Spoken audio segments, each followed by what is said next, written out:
She threw herself onto the ice to save his ward, and the cold in his chest found a name. I had refused every mate my counsel brought me for 11 years, and I had told myself each time that the reasons were sound. Too young, too ambitious, too eager to be Luna before she had earned the right to stand beside a king who governed a mountain that killed carelessly and often. I had a dozen reasons ready by the time any woman finished crossing the hall toward my table, and not one of them was the true one.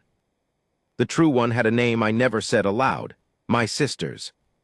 Marin had died on this mountain 9 years before that solstice, in a raid not so different from the one I am about to tell you, and I had decided somewhere in my grief that the surest way never to lose anyone that way again was never to let anyone matter that much to begin with. It is not a decision a man makes once. It is a decision he makes every day, quietly, in 100 small refusals, until the refusing becomes so natural he forgets it was ever a choice at all. I tell you this so you understand what it cost me to change my mind in the space of one terrible night, and so you understand that the woman who changed it did not do it by trying. The solstice feast at Vaelcrag Hold is the one night of the year my hold allows itself to be soft. The great hearths are stacked higher than a man's shoulder. The tables groan under more food than sense allows. My council drinks more than they should and forgives themselves for it by morning. And for one night, the mountain that has buried 3 of my scouts and both of my parents is permitted, by unspoken agreement, to be beautiful instead of dangerous. I was 3 cups into that softness when I first noticed Wren that year, though notice is the wrong word for something I had been doing, in smaller ways, for 2 winters already. She was standing near the wood stores at the low end of the hall, not seated, a plate balanced in one hand while she watched the room the way a sentry watches a tree line. Not idly, not for pleasure, but because some part of her never fully stopped counting exits and reading whether even inside 4 warm walls. She wore the same undyed wool she wore every day, no solstice finery, and when her father caught her eye and gestured her toward an empty seat at a lesser table, a suitable seat, a seat for a steward's daughter who had grown up too rough for anything grander.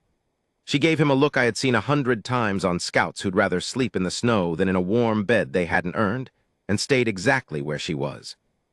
"She won't sit," said Fenwick, my huntmaster, following my gaze with the particular smugness of a man who has decided he understands a joke before anyone tells it to him.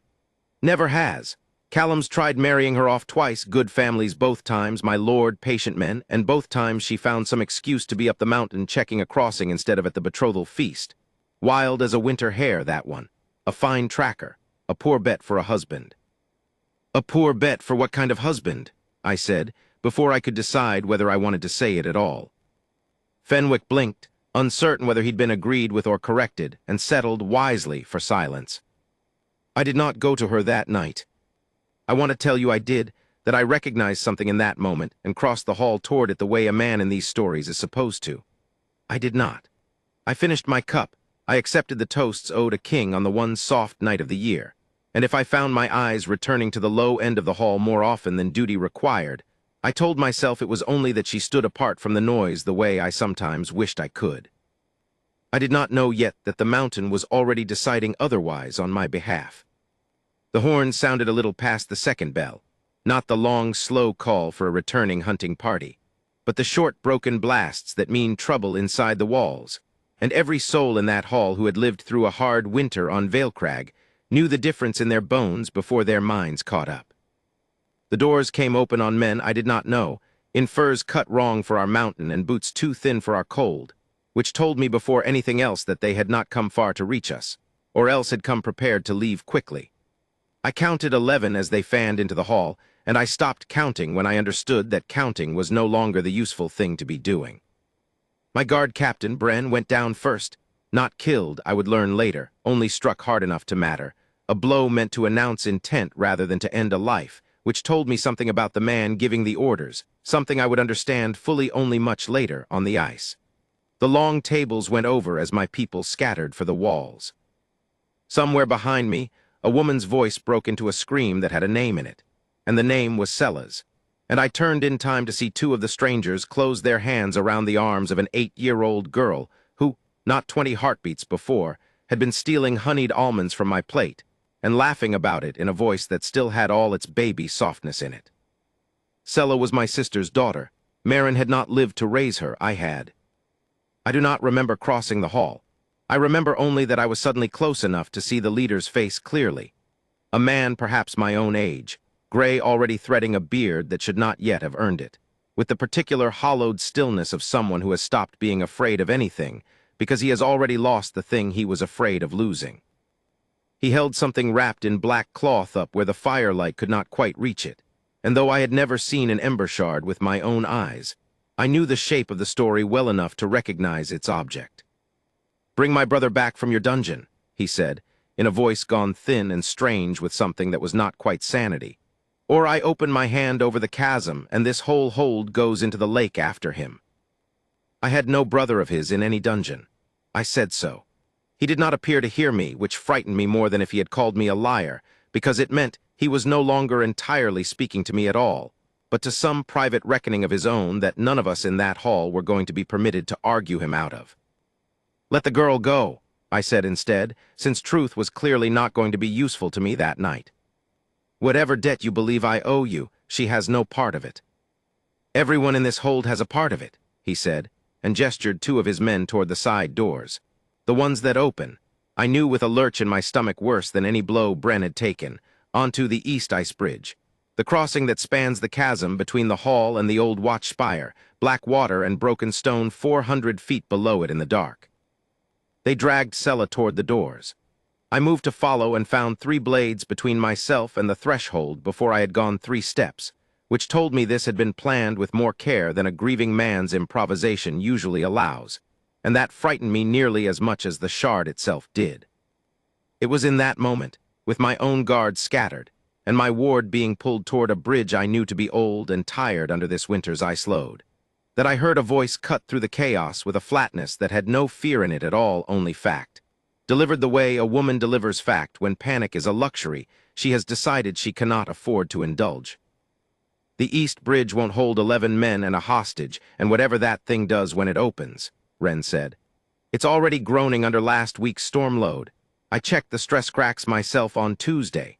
Somebody needs to know that before anyone sets foot on it, or you'll lose the girl to the ice before you ever lose her to him."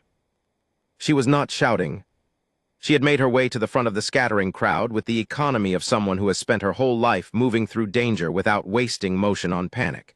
And she was looking not at the raiders, and not even fully at me, but past both of us, at the doors, at the bridge beyond them, reading a threat the rest of us in that hall were too frightened to see clearly.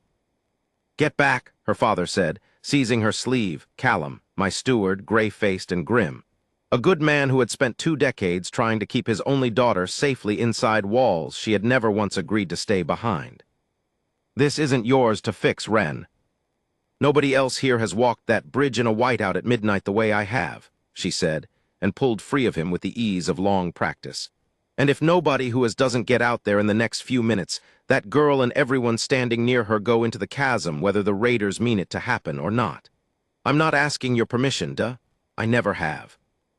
I want to tell you that I noticed her, truly noticed her for the first time in that moment. It would not be honest. I had noticed her for 2 winters already, in the way a man notices something he has decided, for reasons that felt sound at the time, not to let himself want. I had watched her chart safe crossings better than scouts twice her years. I had heard my steward introduce her at gatherings with a faint, apologetic weariness. My daughter, she prefers the outdoors, you understand. The way a man excuses a habit he has stopped hoping to change. I had told myself, each time I noticed any of it, that it was simply respect for a skilled tracker, and nothing more, because more would have meant admitting that some sealed-off part of me had already begun, quietly and against every rule I had made for myself, to want. "You are not going onto that ice," I told her, because it was the only true thing I could think to say, and because some part of me that had buried a sister on this mountain could not bear to watch another woman I could not yet name the shape of my feeling for walk toward the same black water. "Then you'll lose your ward and half your haul," she said, already crouching to lace her boots tighter with hands that did not shake.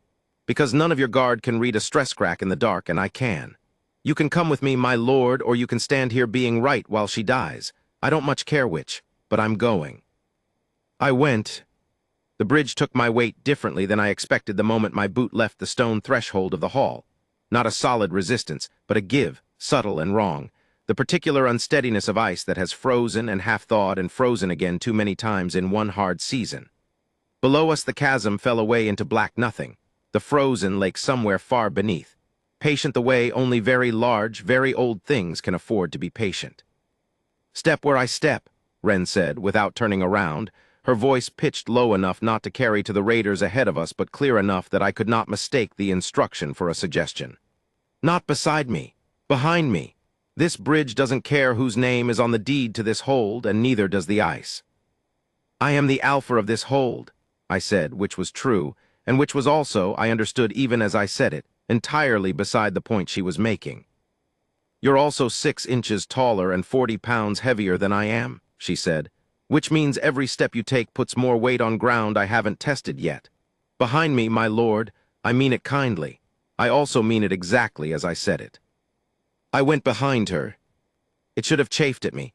A lifetime of command does not easily accept instruction from anyone, let alone from a woman half my rank walking a bridge I own the deed to. It did not chafe.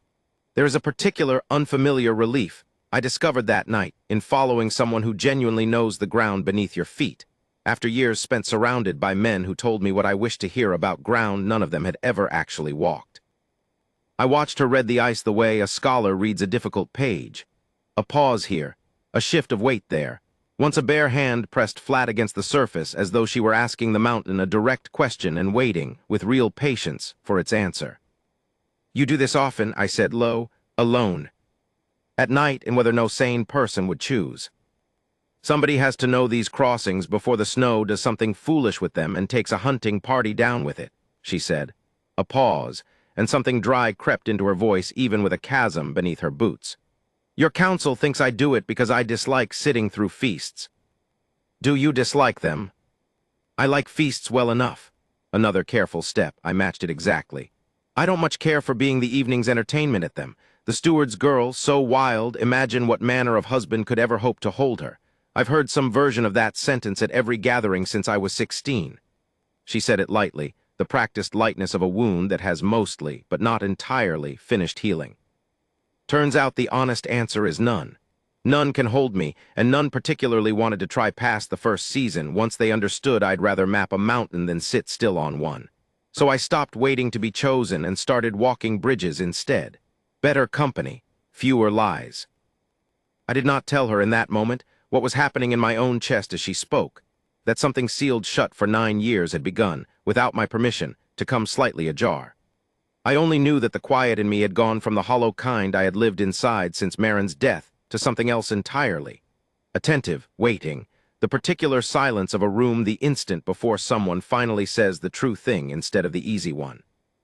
We were perhaps 40 feet from the raiders and their captive when the ice groaned beneath both our combined weight at once. A long, low sound like something enormous turning over in troubled sleep far beneath our feet. "Don't run," Wren said instantly, one hand coming back without looking flat against my chest to still me before I had even fully understood the impulse to bolt was rising in me. "Running is the one thing that actually breaks it. Walk, slow as you can stand. I promise you slow is faster in the end than fast ever is on ice like this." I did not run. Every instinct bred into me by 9 years of grief and vigilance screamed at me too. I did not run, because she had asked me not to, and because some new, unfamiliar part of me had already decided, without consulting the rest of me, that her judgment on this ground was worth more than my fear. "Your mother," I said, because I needed something to hold onto that was not the black water below us, and because I found, suddenly, that I wanted to know. "Fenwick mentioned once that she died on this mountain. Is that where you learned the ice?" Wren's shoulders did not change, but something in her voice when she answered went a shade more careful. "She went out in a whiteout to bring in a lost hunting party. I was 12. She found all 4 of them. She didn't find her own way back." A breath visible in the cold. "My father wanted me to hate the mountain after that." I understood him. I just couldn't do it. Hating it felt like losing her twice, once to the ice and once to my own fear of the thing she loved. So I learned it instead, every crossing, every crack. I decided if the mountain was going to keep taking people I loved, it was at least going to have to get past me learning it better than it knew itself. "That's not recklessness," I said, understanding in that moment, with a clarity that startled me, exactly what her father's dismissive words at every feast had cost her for years. "That's grief that decided to be useful instead of bitter." She was quiet long enough that I thought I had overstepped. Then, Nobody's ever put it that way to me before, my lord. Most people just call it wildness and leave it there. I am not most people, I said, though I confess I have spent 9 years working rather hard to resemble them in exactly that particular failure of imagination. She glanced back at me then, the first time since we'd stepped onto the ice, and something passed between us on that narrow, groaning bridge that had nothing at all to do with the raiders ahead of us, or the child they held, or the shard wrapped in black cloth. It was small. It was unglamorous. It was, I would understand only much later, the moment the bond first stirred in me, not a roar, not the great collapsing thing the old stories promise, but something far quieter. A single true note struck in a room I had kept silent for 9 years and left, faintly, still ringing. Then the ice groaned again, harder, and the moment folded itself away, because we were close enough now to see the raider leader's face clearly, and close enough to see the knife in his other hand. "The king himself," he said, and laughed, a wet, exhausted sound, a man already more than halfway gone somewhere none of the rest of us were going to be permitted to follow him back from. "Come to beg for her, have you? Or is it the girl you've come for?" "Let Sella go," I said. "Whatever you believe I owe you, she has no part in this debt." "Everyone in this hold has a part in it," he said, and something in his voice cracked slightly, the way old ice does, warning before it gives. "You buried my brother without trial, left him to rot in your dungeon until the cold took him. Don't tell me she has no part in it. She's yours, that's her part." I had no memory of any prisoner matching his description, and I said so, as plainly and as gently as a man can manage a truth he suspects will not be believed. He did not appear to hear me at all.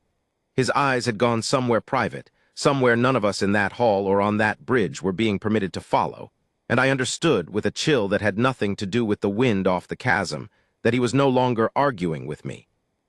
He was arguing with his own grief, and grief that far gone does not listen to reason, however honestly offered. Beside me, Wren had gone very still, not the frightened stillness of the raiders' other captives, huddled at the bridge's far end under guard, but a reading stillness, the same careful attention she'd given the ice the whole crossing. I would understand only later what she had seen that I, watching the shard, had missed entirely. The particular quality of a man who has already decided, and is only waiting now to choose his exact moment. He raised the knife toward Sella. I have relived the next 3 seconds of that night more times than I could count if I gave the rest of my life to counting them, and I still cannot lay them out cleanly in order, the way a story wants them laid out. I know I moved. I know I was not fast enough. I know that Wren was already moving before I was, because she had read something in him a half-breath before I understood what I was seeing, and she did not spend that half-breath deciding. She simply went. She put herself between the blade and the child.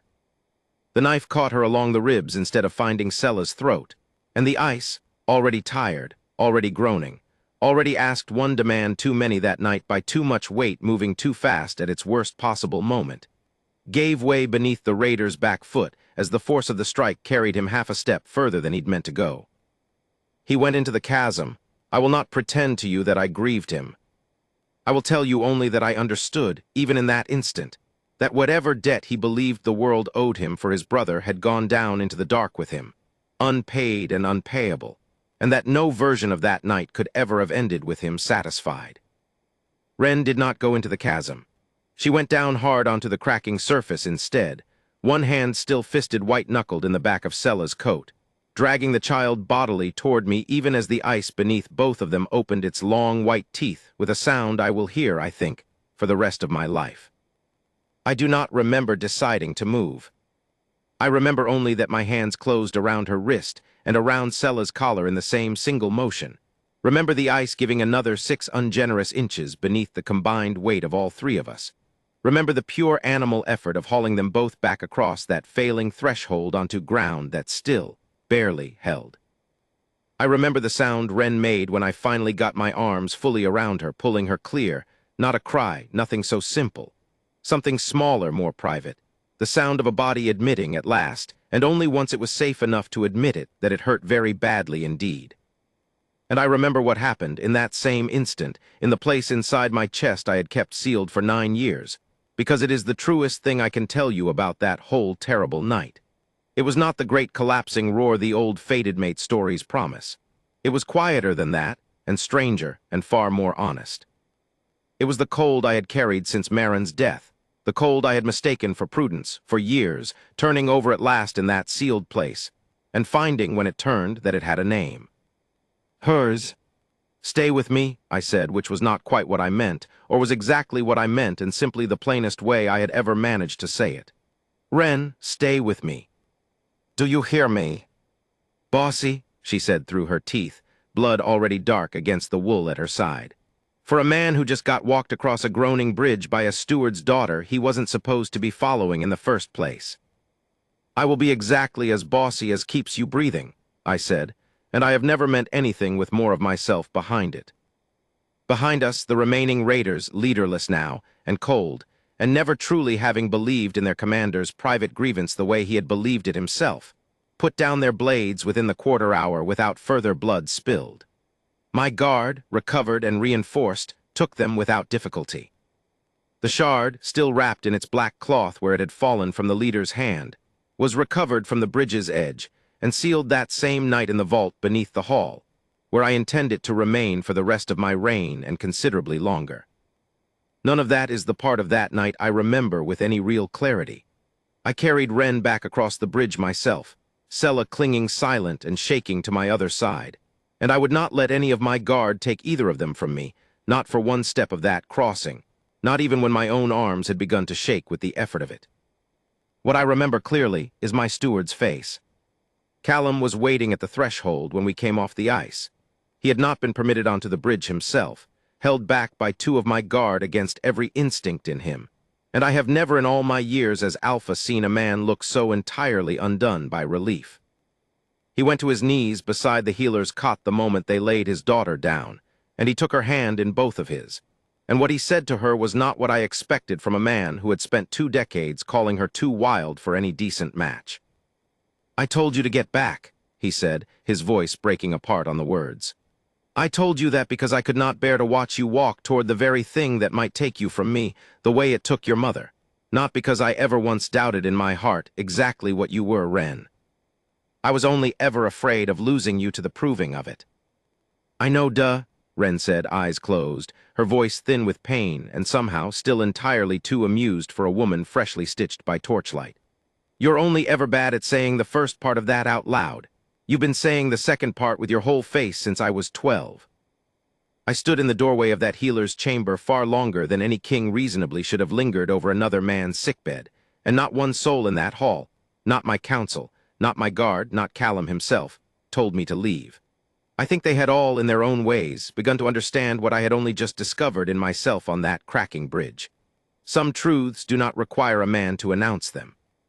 They simply stand in a doorway and refuse to walk away, and everyone present understands the shape of what they are looking at. She was 3 days healing before the physician would let her sit upright without wincing, and I visited every one of those 3 days, and by the third, my council had stopped pretending to be surprised by it, and had started instead quietly rearranging the seating for the following week's gathering. When she was well enough to sit up and glare properly at anyone who suggested she needed further rest, which was, I gathered from Callum, roughly a full day sooner than the physician had actually cleared her for, I said, in front of the whole hall that had for 2 years called her too rough and too wild for any good marriage, what I had not managed to say plainly enough on the ice itself.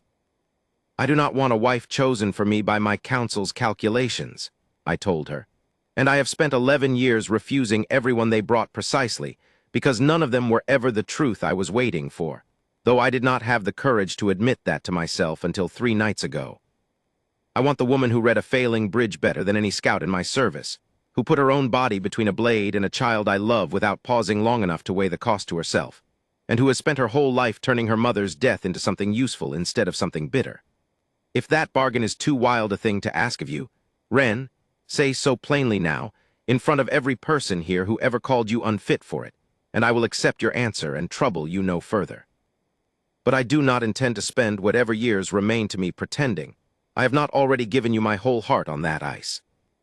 The hall had gone very quiet. Callum, I noticed, was not looking at me at all. He was looking at his daughter with an expression I suspect he had been waiting a very long time to be permitted to wear openly. That, Wren said, after a silence long enough that I confess my heart very nearly failed me entirely, is the least dignified proposal I believe I have ever heard delivered in this hall, my lord, and I have heard several delivered very badly indeed. Is it a yes?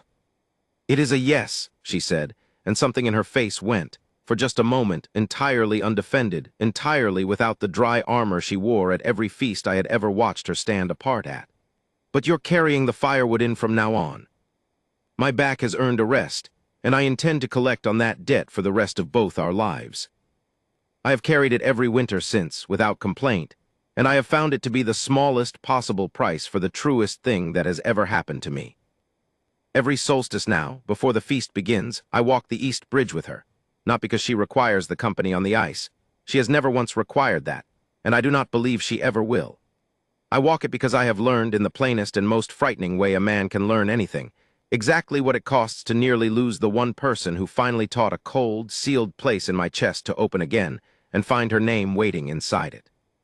I am no longer willing to let her walk that crossing alone, even on the nights she could manage it perfectly well without me.